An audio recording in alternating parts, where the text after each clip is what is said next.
Hi friends, welcome back to my channel. ఏదైనా ఒక element దగ్గర వోల్టేజ్ కానీ కరెంట్ కానీ మనకి మెజర్ చేయాలనుకుంటే డిఫరెంట్ టెక్నిక్స్ ఉన్నాయి. అందులో KVL, KCL and theorems. So ఈ మెథడ్స్ అన్ని ఒక ఎలిమెంట్లో ఫ్లో అయ్యే కరెంటు లేదా ఎలిమెంట్ అక్రాస్ వోల్టేజ్ లేదా పవర్ కన్జంప్షన్ ఇలాంటివన్నీ మనం క్యాలిక్యులేట్ చేయొచ్చు. స్టూడెంట్స్, ఇక్కడ మీరు గుర్తుపెట్టుకోవాల్సిన విషయం ఏంటంటే ఏదైనా ఒక సర్క్యూట్ ఇచ్చినప్పుడు ఏ ఎలిమెంట్ దగ్గర అయినా కరెంట్ కానీ లేదా వోల్టేజ్ కానీ పవర్ కానీ మెజర్ చేయాలనుకుంటే చాలా మెథడ్స్ ఉన్నాయి. కేవీఎల్తో చేయొచ్చు, కేసీఎల్తో చేయొచ్చు, థియరమ్స్తో చేయొచ్చు, నెట్వర్క్ రిడక్షన్ మెథడ్తో చేయొచ్చు, ఏదైనా చేయొచ్చు. చూసారా, ఈ చిన్న సర్క్యూట్స్ని 3 విధాలుగా మనం సాల్వ్ చేసుకోవచ్చు. ఇలా చేసుకోవచ్చు అని మీలో ఎంతమంది తెలుసు? తెలిసిన వాళ్ళు వెంటనే కామెంట్ బాక్స్లో కామెంట్ పెట్టండి. కాకపోతే ఇక్కడ మీరు గుర్తుపెట్టుకోవాల్సిందంతా ఏంటంటే ఏ మెథడ్ అప్లై చేస్తే మీకు ఈజీగా ఉంటుందో ఆ మెథడ్ బేస్ చేసుకొని మీరు చేసుకుంటే ఈజీగా ఉంటుంది. డియర్ స్టూడెంట్స్, ఈ BEEE మీరు చాలా కష్టంగా భావిస్తారు. ఒక్కసారి నా మెంబర్షిప్ తీసుకొని నేను చెప్పిన టిప్స్ ఫాలో అవుతే ఈ BEEE చాలా ఈజీగా అర్థమవుతుంది. అయితే ఈ ప్రాబ్లమ్ని నేను 3 మెథడ్లో నేను సాల్వ్ చేస్తాను. ఒకటి కేవీఎల్తో, కేసీఎల్తో అండ్ సూపర్పొజిషన్ థియరంతో. ఇది సింపుల్ సర్క్యూట్ ఇచ్చాడు. దీన్ని నేను కేవీఎల్తో ముందు స్టార్ట్ చేస్తాను. కేవీఎల్ అంటే కిర్చాఫ్స్ వోల్టేజ్ లా, అంటే వోల్టేజ్కి ఈక్వేషన్ రాయాలి. అంటే V=IR ఫామ్లో ఈక్వేషన్స్ ఉండాలి. ఈ KVL which employees mesh analysis అంటే లూప్ అనాలిసిస్ ద్వారా ఈ ప్రాబ్లమ్ని మనం సాల్వ్ చేయాలి. అంటే ఇక్కడ ఎన్ని లూప్లు ఉన్నాయో మనం ఐడెంటిఫై చేయాలి. లూప్ అంటే ఒక క్లోజ్డ్ పాత్. ఇక్కడ మనం అబ్జర్వ్ చేసినట్టయితే ఇదొక లూపు అంటే 2 క్లోజ్డ్ పాత్లు ఉన్నాయి. దీన్ని నేను లూప్ కరెంట్ I1 అనుకుంటాను, దీన్ని లూప్ కరెంట్ I2 అనుకుంటాను. కేవీఎల్ ఏం చెప్తుంది? Total voltages in a closed path is equal to 0. అంటే సిగ్మా V=0. అంటే టోటల్ వోల్టేజెస్ లేదా వోల్టేజ్ డ్రాప్లన్నీ ఈక్వల్ టు 0 చేయాలి. సో ఈ క్లోజ్డ్ పాత్ ఒక ఈక్వేషన్ వస్తుంది, ఈ క్లోజ్డ్ పాత్ ఒక ఈక్వేషన్ వస్తుంది. సో నేను ఫస్ట్ లూప్ 1 తీసుకుంటాను. ఈ లూప్ 1లో ఇదన్నమాట. సో ఇది కరెంట్ ఫ్లో అయ్యే path. So first minus. So -15 volts plus ఇక్కడ వోల్టేజ్ I1 × 10. ఎందుకంటే V=I × R కదా. ఇక్కడ I1, ఇక్కడ రెసిస్టెన్స్ 10. సో 10I1 ప్లస్ ఇక్కడ చూడండి ఇంత కరెంటు. ఈ లూప్లో I1 కరెంటు, ఈ లూప్లో I2 కరెంట్ అంటున్నాం. సో 5 ohmsలో ఫ్లో అయ్యే కరెంట్ ఏమవుతుంది? 5 × I1 - I2 0.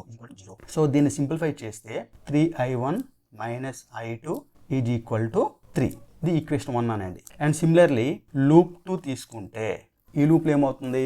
అన్ని వోల్టేజ్ డ్రాప్ ఈక్వల్ టు 0 చేస్తే ఇక్కడికి వచ్చేసరికి డ్రాప్ మళ్ళీ I2 - I1 × 5. So 5 × I2 - I1 plus ఇక్కడ డ్రాప్ 4I2, ఇక్కడ ప్లస్ కరెంట్ పాత్ ఇది ఫస్ట్ ప్లస్ వస్తుంది. So plus 6 volts = 0. అంటే ఇక్కడ ఎంత అవుతుంది? 5I1 - 9I2 = 6 volts రాసుకోవచ్చు. ఓకే, సో 2 ఈక్వేషన్స్ వచ్చాయి. ఇప్పుడు ఈ 2 ఈక్వేషన్ మనం సాల్వ్ చేయాలి. సాల్వ్ చేస్తే కరెంట్ వచ్చేసి 1.09 amperes, అలాగే వోల్టేజ్ వచ్చేసి 5.454 volts వచ్చిందనమాట. ఓకే, అలాగే ఇప్పుడు సెకండ్ మెథడ్కి వద్దాం. కేసీఎల్ అంటే కిర్చాఫ్స్ కరెంట్ లా. అంటే కరెంట్కి ఈక్వేషన్స్ రాయాలి. అంటే I=V/R ఫామ్లో ఉండాలి. సో ఇక్కడ V అంటే నోడ్ వోల్టేజ్. అంటే ఇక్కడ ఏం చేయాలి? Which employees nodal analysis. ఇక్కడ నోడల్ అనాలిసిస్ మనం అప్లై చేయాలి. అంటే నెంబర్ ఆఫ్ నోడ్స్ ఎన్ని ఉన్నాయో ఐడెంటిఫై చేయాలి. నోడ్ అంటే ఎక్కడైతే కరెంట్ మీట్ అవుతుందో ఆ పాయింట్స్ మనం నోడ్స్గా తీసుకుంటాం. సో ఈ సర్క్యూట్ మనం అబ్జర్వ్ చేస్తే ఇక్కడ ఒకే ఒక నోడ్ నాకు కనిపిస్తుంది. కరెంట్స్ అన్ని మీట్ అయ్యే పాయింట్ ఇంకెక్కడ మీట్ అవ్వు. ఈ పాయింట్ దగ్గర కరెంట్స్ అనేవి మీట్ అవుతాయి. కాబట్టి ఇక్కడ వోల్టేజ్ నేను V అనుకుంటాను. ఇంకో నోడ్ వస్తే ఇది V1, అది V2 అనుకోవచ్చు. ఒకటే ఉంది కాబట్టి నేను సింపుల్గా ఆ నోడ్ వోల్టేజ్ V అనుకున్నాను. సో ఇక్కడ కేసీఎల్ ఏం చెప్తుంది? Algebraic some of all currents at a node is equal to 0. అంటే ఒక నోడ్ దగ్గర అన్ని currents, entering living currents all equal to 0. అంటే సింపుల్గా సిగ్మా I = 0. ఇక్కడ ఒకటే నోడ్ ఉంది కాబట్టి ఎట్ నోడ్ 1 కాబట్టి ఒకటే ఈక్వేషన్ వస్తుంది. ఎన్ని నోడ్స్ ఉంటే అన్ని ఈక్వేషన్స్ వస్తాయి. సో ఈ నోడ్ దగ్గర ఈక్వేషన్ ఏమొస్తుంది? I=V/R ఫామ్లో ఉండాలి కదా. సో కరెంట్కి ఈక్వేషన్స్ రాయాలి. ఇక్కడ కరెంట్ ఏమవుతుంది? V -15/10 ప్లస్ ఇక్కడ V/5 ప్లస్ ఇక్కడ V -6/4 = 0. ఇప్పుడు V = 5.454 volts అన్నమాట. ఇప్పుడు కరెంట్ ఏమవుతుంది? Current flows through 5 ohm.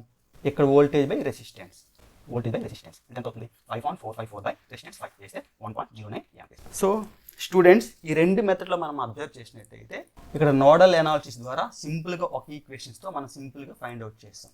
Voltage current. ఇక్కడైతే రెండు ఈక్వేషన్స్ వచ్చాయి, లూప్ 1 లూప్ 2. ఆ రెండు ఈక్వేషన్ సాల్వ్ చేసి కరెంట్ I1 I2 మెజర్ చేసి దాని నుంచి కరెంట్ ఫ్లోస్ త్రూ 5 ఓమ్స్ మళ్ళీ I1 మైనస్ I2 చేసి తర్వాత వోల్టేజ్ ఫైండ్ అవుట్ చేసినప్పుడు ఇది కొంచెం లెంతీ ప్రాసెస్. కాబట్టి ఎలాంటి ప్రాబ్లం ఇచ్చినప్పుడు ఒక ఈక్వేషన్స్ తో సాల్వ్ అవుతుంది కాబట్టి ఈ మెథడ్ మీరు చేసుకోవచ్చు. కాబట్టి ప్రతి ఒక్కరు బట్టి పట్టకుండా కాన్సెప్ట్ వైజ్ నేర్చుకుంటే మీకు చాలా ఈజీగా ఉంటుంది. అలాగే సూపర్ పొజిషన్ థియరం లో చేద్దాం. ఓకే, సూపర్ పొజిషన్ థియరం ఏం చెప్తుంది?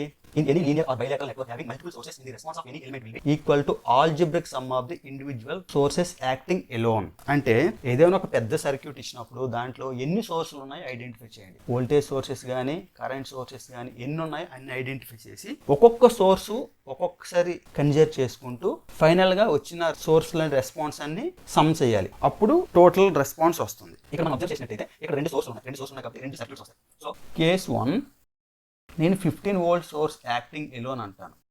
ఓకే, అప్పుడు డయాగ్రామ్ ఏమొస్తుంది? ఈ సోర్స్ ఉంటుంది, అదర్ సోర్స్ మనం రిమూవ్ చేయాలి. అంటే other source remove means in super position theorem voltage ఉంటే షార్ట్ సర్క్యూట్ చేయాలి, అలాగే కరెంట్ సోర్స్ ఉంటే ఓపెన్ సర్క్యూట్ చేయాలి. ఇది గుర్తుపెట్టుకోండి, కరెంట్ ఓపెన్, వోల్టేజ్ అయితే షార్ట్ సర్క్యూట్ చేయాలి. వోల్టేజ్ ఉంది కాబట్టి నేను దీన్ని షార్ట్ సర్క్యూట్ చేస్తాను. ఈ సోర్స్ ఇక్కడ ఉంది. Okay, plus minus 10 ohms 5 ohms 4 ohms ఇది ఒకటి. నెక్స్ట్ కేస్ 2లో నేను 6 వోల్ట్స్ యాక్టింగ్ ఎలోన్ అంటాను. అంటే 6 వోల్ట్స్ ఉంటుంది, 15 వోల్ట్స్ రిమూవ్ చేస్తాను. రిమూవ్ మీన్స్ వోల్టేజ్ సోర్స్ కాబట్టి షార్ట్ సర్క్యూట్ చేయాలి. ఇది షార్ట్ సర్క్యూట్ చేశాను. ఇది సర్క్యూట్ 6 వోల్ట్స్, ఇది 4 ఓమ్స్ 5 ఓమ్స్ 10 ఓమ్స్. ఓకే, ఇప్పుడు ఇందులో కరెంటు వోల్టేజ్ కదా కావాలి, ఇక్కడ కరెంట్ వోల్టేజ్ కావాలి. సో సూపర్ పొజిషన్ థియరంలో ఇప్పుడు రెండు సర్క్యూట్స్ వచ్చాయి. ఇది ఒక సర్క్యూట్ వచ్చింది, ఇది ఒక సర్క్యూట్. ఈ సర్క్యూట్స్లో ఇక్కడ మళ్ళీ మీరు KVL చేసుకుంటారా KCL చేసుకుంటారా మీ ఇష్టం. ఇక్కడ కూడా KVL చేస్తారా KCL చేస్తారా మీ ఇష్టం. మీకు ఏది ఈజీ ఉంటే ఆ మెథడ్లో చేసుకొని ఎక్కడ కరెంట్స్ ఫైండ్ అవుట్ చేయాలి, ఇది I1 అనుకుందాం. ఎక్కడ కరెంట్స్ ఫైండ్ అవుట్ చేయాలి, ఇది I2 అనుకుందాం. అప్పుడు టోటల్ రెస్పాన్స్ రెండు సర్క్యూట్స్ నుంచి I1 ప్లస్ I2 అందాం. లేదు ఇక్కడ వోల్టేజ్ V1 అనుకోండి, ఇక్కడ వోల్టేజ్ V2 అనుకోండి. టోటల్ సర్క్యూట్గా ఉన్నప్పుడు వోల్టేజ్ V1 ప్లస్ V2గా మనం క్యాలిక్యులేట్ చేయాలి. ఇది సూపర్ పొజిషన్ థియరం. అయితే ఇప్పుడు ఈక్వేషన్ సింపుల్గా మనం చూసినట్టయితే response of any element will be equal to algebraic some of the individual sources acting alone. So voltage కావాలి, టోటల్ వోల్టేజ్ ఈ వోల్టేజ్ ప్లస్ ఈ వోల్టేజ్ యాడ్ చేయాలి. సో 2.7272 ప్లస్ 2.7272 అంటే 5.454 volts. Similarly current, total current ఇక్కడ వచ్చిన current ఈ current రెండు సోర్స్లు add చేయాలి. 0.5454 ప్లస్ 0.5454 అంటే 1.09 యాంపియర్స్. సో ఇక్కడ కూడా అదే వచ్చింది. సో స్టూడెంట్స్ ఈ మూడు మెథడ్లో మనం అబ్జర్వ్ చేసిన ఇక్కడ కరెంట్స్ వోల్టేజ్, ఇక్కడ కరెంటు వోల్టేజ్, ఇక్కడ కరెంటు వోల్టేజ్ అన్నిటికీ సేమే వస్తుంది. ఇందులో కంగారు పడాల్సిన అవసరం లేదు, ఇదేమైనా అద్భుతం కూడా కాదు. ఈ మూడు మెథడ్లో చూస్తే మీకు ఏ మెథడ్ ఈజీగా అనిపించింది? నాకు తెలిసి అయితే ఈ సర్క్యూట్కి ఈ మెథడ్ సూటబుల్ అనిపించింది. ఇది ఈజీయే కాకపోతే ఇది కొంచెం లెంతీ ప్రాసెస్ అయింది, ఇది ఇంకా లెంతీ ప్రాసెస్ అయింది. ఎందుకంటే సూపర్ పొజిషన్ థియరం ఎన్ని సోర్స్లు ఉంటే అన్ని సర్క్యూట్స్ వస్తాయి. మళ్ళీ ఆ సర్క్యూట్స్కి ఇండివిజువల్గా ఫైండ్ అవుట్ చేసుకొని అన్ని సర్క్యూట్స్ రెస్పాన్స్ కలిపితే ఫైనల్గా రెస్పాన్స్ వస్తుంది. కాబట్టి ఈ చిన్న లాజిక్ మీరు అర్థం చేసుకుంటే ఈ BEEE అనేది చాలా ఈజీగా మీకు అర్థమవుతుంది. ఇందులో పెద్దగా కంగారు పడాల్సిన పని లేదు. ఓకే, ఈ BEEE సంబంధించి మీకు ఇంకేమైనా ఇన్ఫర్మేషన్ కావాలంటే వెంటనే నా ఛానల్ని సబ్స్క్రైబ్ చేసుకొని నా మెంబర్షిప్ ఆఫర్లో జాయిన్ అవ్వండి.